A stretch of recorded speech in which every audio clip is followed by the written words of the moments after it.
თუ 2026-ში კომპიუტერის აწყობას ან გაძლიერებას აპირებ და ნაწილებს ბრმად შეიძენ, დიდი ალბათობაა, რომ ფული უბრალოდ არაფერში გადაიხადო. მოგესალმებით მეგობრებო, დაგიბრუნდით მორიგი ეპიზოდით, როგორც იქნა, სადაც გაგიზიარებთ რჩევებს, რომლებიც დაგეხმარებათ კომპიუტერული ნაწილების შერჩევაში მიმდინარე სიტუაციიდან გამომდინარე. მოგესალმებით ბოლო 6 თვის განმავლობაში ჩვენ შევესწარით უპრეცედენტო მოვლენებს კომპიუტერული ნაწილების ბაზარზე. გვაქვს ოპერატიულები, რომლებიც სამჯერ ძვირი ღირს ვიდრე უნდა ღირდეს, ასევე თითქმის გაორმაგებულია და კიდევ უფრო გაძვირდება SSD-ების ფასები და ამავდროულად გარდაუვალია ვიდეო ბარათების გაძვირებაც. უბრალოდ ამ შემთხვევაში უკვე მაინინგი არაფერშუაშია. სანამ უშუალოდ რჩევებზე გადავალ, ძალიან მოკლედ შევეხოთ იმ მიზეზებს, რამაც გამოიწვია ეს ყოველივე. პირველ რიგში, რა თქმა უნდა, ეს არის AI, რომელმაც არაადამიანურად დიდი მოთხოვნა წარმოშვა ჩიპებზე, რომლითაც მზადდება SSD-ები და ოპერატიულები და მეორე მხრივ გაძვირდება კიდევ ვიდეო ბარათებიც, რადგან AI-ის მუშაობისთვის კიდევ ერთი კრიტიკული კომპონენტი სწორედ ვიდეო ბარათია. Nvidia-მაც უკვე დაანონსა და უკვე ქნა თუ არა, მოჩვეულებრივი მომხმარებლებისთვის, ანუ ჩვენთვის ვიდეო ბარათების წარმოება შეამცირა რამდენიმე პროცენტით, 30-40%-ით და ეს გამოთავისუფლებული რესურსი მოახმარა AI-ისთვის განკუთვნილი ვიდეო ბარათების დამზადებას.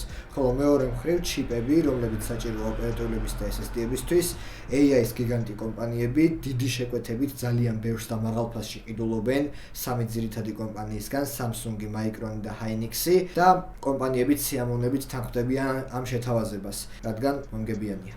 და მაშინ რა ვქნათ ჩვენ ჩვეულებრივმა მომხმარებლებმა, ეხლა მსოფლიო ეკონომიკაზე მოქმედ ასეთ ფაქტორებს ვერ შევცვლით, მაგრამ მეორე მხრივ ერთ ესე გულხელდაკრიფილები ვერ ვიჯდებით და მოვლენების განვითარებას ვერ დაველოდებით, იმიტომ რომ მომავალი ძალიან გამოუცნობი და არასტაბილურია ამ სიტუაციიდან გამომდინარე. სწორედ ამიტომ გაგიზიარებთ რჩევებს, რომლებიც დაგეხმარებათ მეტნაკლებად რაციონალური გაწოლებების მიღებაში კომპიუტერის გაძლიერებასთან ან ფულიდან აწყობასთან დაკავშირებით 2026 წელს.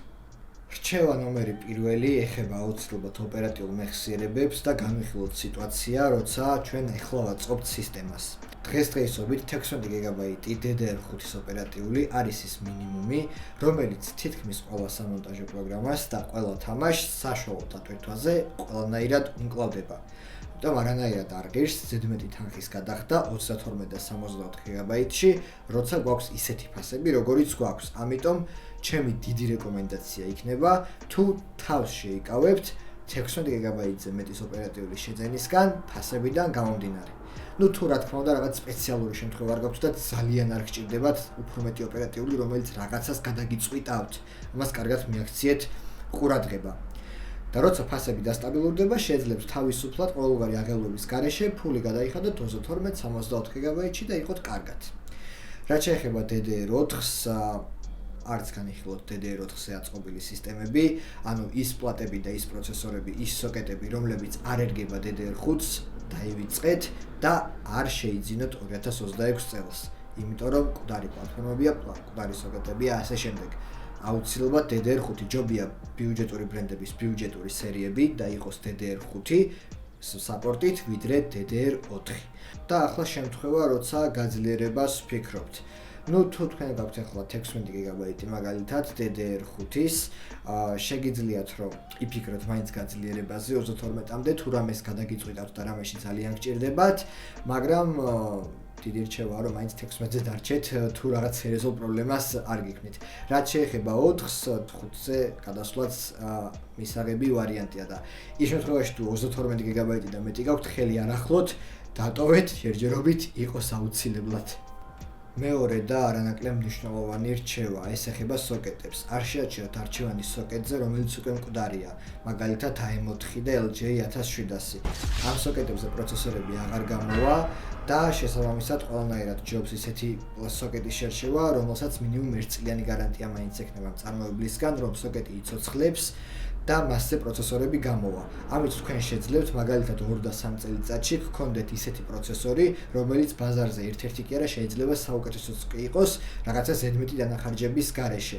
დღესდღეობით AM4-ს და LJ1700-ს განსაკუთრებით ძალიან მიზიდველი ფასი აქვთ პროცესორებსაც და პლატებს, ტოპ სერიებსაც კი, მაგრამ ფასმა არ მოგატყუოთ, ჯობს ახლა დათმოთ ცოტა პერფორმანსი და შემდეგში თავისუფლად ადეკვატური დანახარჯებით შეძლოთ გაძლიერება თქვენი სისტემის. AMD Ryzen-ს მე-6 თაობის ჩათვლით და Intel Core-ებს მე-14 თაობის ჩათვლით მხოლოდ წლები ემატება და ფასი მცირდება, იმიტომ რომ წარმოებელი იგონებს ახალ ტექნოლოგიებს, ახალ აპდეიტებს და ისინი რა თქმა უნდა ღირებულებას კარგავენ ძველები. მათ შორის ძალიან ნათელი მაგალითია AMD-ს მიერ წარმოდგენილი X3D cache-ის ტექნოლოგია, რომელმაც გაატრიალება მოახდინა გეიმინგში. ამიტომ გაითვალისწინეთ ესეც, ერთადერთი რაციონალური არჩევანი, როცა თქვენ შეგიძლიათ იყიდოთ AM4-ის ან LG 1700-ის ან უფრო ძველი სოკეტის სისტემები, ეს არის მაშინ, როცა ბიუჯეტი გვაქვს ძალიან მწირი. ახლა განვიხილოთ შემთხვევა, როცა გსურს ჩვენი კომპიუტერის დააპდეიტება. პირველ რიგში გადახედეთ, თუ ხართ უახლოეს პლატფორმებზე, უახლოეს სოკეტებზე, სანამ არაფერი გაქვთ, შეგიძლიათ მაინდა-მაინც საჭიროების სამეფო თუ იქნება პროცესორი დააპგრეიდოთ და სულ ეგ არის, შეგიძლიათ ნამდვილად მშვიდად იყოთ ამ ნაწილში. მაგრამ მათ, ვინც ჯერ კიდევ ძველ სოკეტებზე ხართ, მაგალითად AM4 1700 ან უფრო ძველი, გირჩევთ რომ დაიწყოთ ან თუ უკვე გაქვთ შეგროვებული უფრო მალე მოაგროვოთ თანხა, მინიმალური მაინც რომ აიწვიოთ ახალი სოკეტი, ახალი პლატფორმა, რომელსაც ექნება აუცილებლად DDR5-ის მხარდაჭერა და როგორც წინ არჩევაში აღნიშნე, 16 გიგაბაიტი ოპერატიული მაინც დაუყენოთ რომ გქონდეთ. მესმის, ძალიან კარგად მესმის რომ თუნდაც Intel Core i9 14900 KF-ი ან AMD-ს AM4 სოკეტზე რომელიმე ძლიერი პროცესორი ყველა ტესტში სახეს იძრობენ, ძალიან ძლიერები არიან და მართალიც არის, ეგ საკმაოდ ძლიერი პროცესორებია, მაგრამ აქ საუბარი აღარ არის მხოლოდ ძალაზე. აქ არის საუბარი ტექნოლოგიებზე, აპდეიტებზე, ამავდროულად პროცესორის სიახლეზე, ანუ რაც უფრო ახალი, უფრო ნაკლები დროა სისტემაში ჩართული, ხომ? ესეც ძალიან დიდ როლს თამაშობს და რა თქმა უნდა კიდევ AI. ეხლა მოგწონს თუ არ მოგწონს და გვინდა თუ არ გვინდა, AI ჩვენ ცხოვრებაში შემოვიდა, კიდევ უფრო მეტად შემოვა და დამკვიდრდება და ყოველდღიურობას კიდევ უფრო გაგვიმარტივებს და უფრო მეტად მოიკიდებს ფეხს და ჩვენც დაგვჭირდება ისეთი სისტემების ქონა, რომლებიც AI ტასკებთან იქნება ადაპტირებული და სწორედ თუ დააკვირდებით Core Ultra-ს ახალი პროცესორები, რომლებიც შეიძლება სუსტი აი i9 14900 KF-ზე, მაგრამ AI ტასკებს უფრო მარტივად უმკლავდება, იმიტომ რომ NPU ქვია მაგ ნაწილს, რომელიც AI ტასკებს კარგად ერევა, მაგ პროცესორებს აქვს უფრო ძლიერი. ხო და მოგწონს თუ არ მოგწონს, მეგობრებო, მოგვიწევს, იმიტომ რომ ჩვენი ყოველდღიურობის ნაწილია და უფრო მეტად იქნება კიდევ. ეს რაც შეეხებოდა ოპერატიულებს და სოკეტებს. ეხლა ვისაუბროთ ვიდეო ბარათებზე. ჯერჯერობით საქართველოში ფასები შენარჩუნებულია, მსოფლიოში უკვე მიდის ტენდენცია გაძვირებისკენ, მაგრამ აქ ნორმალური ფასებია ჯერჯერობით, ამიტომ თუ ყიდვას კომპიუტერის აპირებთ, დროზე ქენით და დროზე შეიძინეთ, სანამ გაძვირებულა ეს არის პირველი რჩევა. მაგრამ ჯერ მაინც კარგად დაფიქრდით და თქვენ თავს კითხეთ, რის რენდერს აპირებთ, რის თამაშს აპირებთ და მხოლოდ ამის შემდეგ შეარჩიეთ ვიდეო ბარათი. არ არის აუცილებელი ყველას RTX 5080 და 5070 Ti ეყენოს კომპიუტერებში, იმიტომ რომ ყველა ბარათს ყავს თავის მომხმარებელი, ყველას აქვს თავისი სიმძლავრე და თქვენს საჭიროებას უნდა მოარგოთ აუცილებლად. ეხლა კითხვა თუ ჩდება AMD ვიყიდო თუ Nvidia, ამაზეც გეტყვით.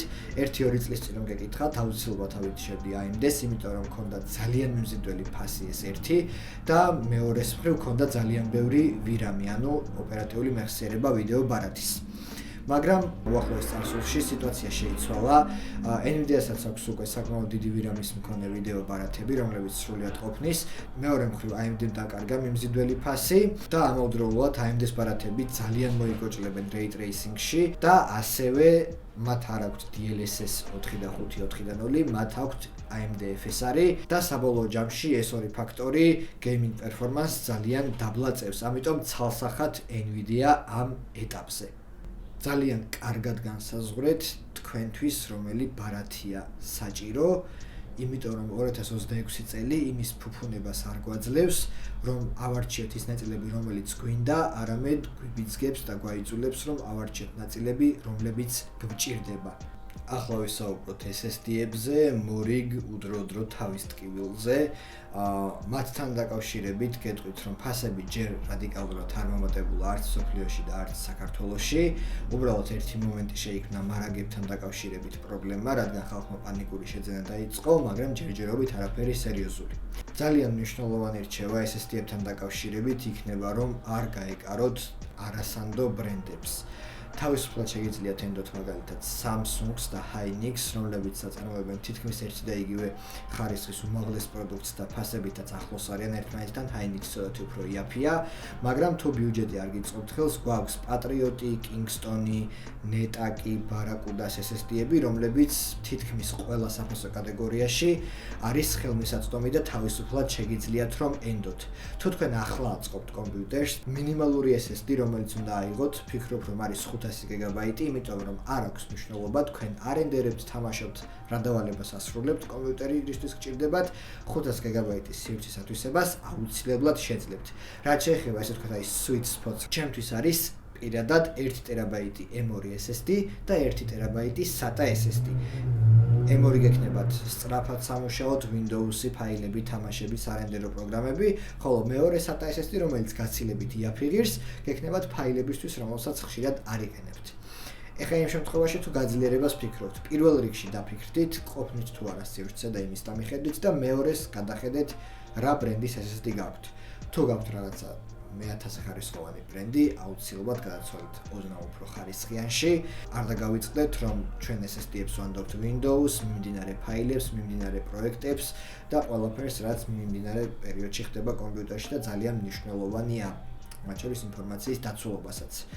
და ხო, დროზე თუ იზავთ, ეგეც კარგი იქნება, იმიტომ რომ გაზაფხულიდან მკვეთრი მატება არის მოსალოდნელი SSD-ის ფასებზეც. ეს იყო რჩევები იმ კომპონენტებზე, რომლებსაც ძირითადად ფასის ცვლილება შეეხო. ახლა კი ზოგად რჩევებსაც მოგცემთ კომპიუტერის აწყობასთან ან გაძლიერებასთან დაკავშირებით. პირველი, წყლის გაგრილება სრულად ნებაყოფლობითია და ძირითად შემთხვევაში მხოლოდ ესთეტიკურ მხარეს უზრუნველყოფს გარდა ცალკეული შემთხვევებისა. ჰაერის გაგრილებას მაღალი ხარისხის თითქმის ყველა პროცესორის გაგრილება შეუძლია, რაც ბაზარზეა დღესდღეობით და არ ღირს ძალიან დიდი თანხით მეტის გადახდა წყლის გაგრილებაში, როცა ჰაერის გაგრილებასაც შედეგის მოცემას შეუძლია. კარგად აწონდაწონეთ თქვენი კომპიუტერი, ან რის აწყობასაც აპირებთ, მისი პროცესორი და ამის დამიხედვით შეარჩიეთ გაგრილება. მეორე ძალიან მნიშვნელოვანი რჩევა არის თანხის დაზოგვა кейსებსა და კულერებზე. მოგეხსენებათ, რომ დღეს ძალიან გაძვირებულია ყველაფერი და აქედან გამომდინარე, თქვენ თუ ეკონომიას გააკეთებთ кейსზე, ცარიელ кейსზე და მის კულერებზე, აი ამ დაზოგილ თანხას მოახმართ იმ ნაწილებს, რომლებიც ახლა გაძვირებულია და დააკომპენსირებთ, ესე ვთქვათ, აი ამ სიტუაციას. არ არის აუცილებელი ყველა 700 ლარიანი кейსი ედოს, მე კი მიდევს, მაგრამ ხო. არ არის აუცილებელი ყველა 700 ლარიანი кейსი ედოს და 500 ლარიანი კულერები, იმიტომ რომ პრაქტიკულად შედეგს არ გვაძლევს. არ არის 2026 წელი ის დრო, როცა კომპიუტერებში ჩვენ გვაქვს უფლება ავირჩიოთ რაც გვინდა, არამედ უნდა ავირჩიოთ რაც გვჭირდება. მესამე და ძალიან მნიშვნელოვანი რჩევა შეეხება კვების ბლოკებს. არასოდეს არ დაინანოთ კვების ბლოკზე ფული, მით უმეტეს თუ აწყობთ საშუალო ან მაღალი წარმატების სისტემას, რადგან უხარისხო ან არასაკმარისი სიმძლავრის შერჩეულ კვების ბლოკს შეუძლია იმაზე მეტი ზიანის მოყენება, ვიდრე სხვა ნებისმიერ კომპონენტს. ბრენდები, რომლებსაც შეგიძლიათ ენდოთ, არის Deepcool, Seasonic, FGA, Corsair, Be Quiet, Lianli და ასევე Superflower-ი. ძირითადად ეს ბრენდებია, ყოველთვის იქონეთ ისეთი კვების ბლოკი, რომელიც აღემატება თქვენ სისტემას 100-150 ვატით, რადგან მან არ იმუშაოს 80-95%-ზე მეტი დატვირთვით. და ასევე ხო, გაითვალისწინეთ, რომ უნდა გქონდეს მხარდაჭერა ახალი NVIDIA-ს ვიდეო ბარათებისთვის, რომლებსაც სჭირდებათ 600 ვატიანი მაღალი გამტარობის კაბელი, ანუ სერტიფიკატით ATX 3.0 ან 3.1. და ბოლო რჩევა დღეისთვის, სანამ რაიმეს გააძლიერებთ ან აწყობთ, იყავით გულწრფელები თქვენ თავთან და კარგად დაფიქრდით, რაში გამოიყენებთ კომპიუტერს, რა დავალებებს შეასრულებს და რა დროს გაატარებთ მასთან. იმიტომ რომ მართლა არ არის 2026 ის პერიოდი, როცა ჩვენ უნდა ვიფიქროთ იმაზე, რა გვინდა, უნდა ვიფიქროთ იმაზე, რა გვჭირდება. ანუ ჩვენი მინდა და სურვილები დღევანდელმა ფასებმა და სიტუაციამ უკანა პლანზე გადაწია და წამოიყვანა სიტყვა მჭირდება. ამიტომ კიდევ ერთხელ გიმეორებთ, იყავით გულწრფელები, კარგად დაფიქრდით რა გინდათ, არ არის აუცილებელი ყველას RTX 50-90 გეყენოთ კომპიუტერში. მე მაგალითად 1080 Ti მაქვს ახლა საკმაოდ ძლიერი პროცესორთან ერთად და კმაყოფილი ვარ იდეალურად ყველანაირი bottleneck-ის თემის მიუხედავად, რა თქმა უნდა აქვს. ეგ არის რა, ანუ გადაწყვიტეთ და კარგად აწონდაწონეთ.